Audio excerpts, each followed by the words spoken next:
लागता बड़ी गर्मी तू कूल कर हो, बनाना सेवा खाइल कबूल कर हो।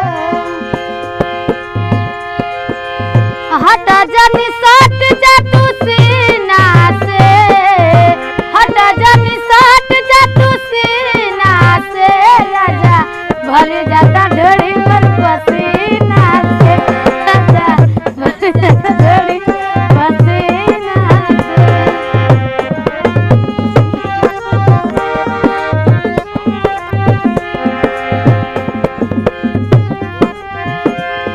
आज मौसम तो बनल बेसरम, ए रानी एही में मुंड भइल गरम। बुझल लाइट बढ़ल परेशानी, चोली साया से टपकता पानी।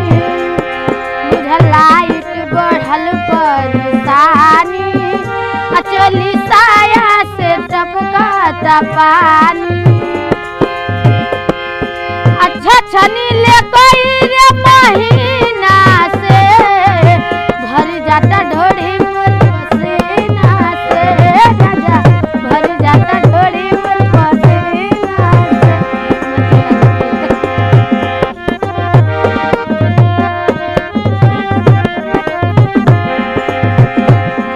लागता बड़ी गर्मी तू कूल कर हो, बनाना सेवा खाए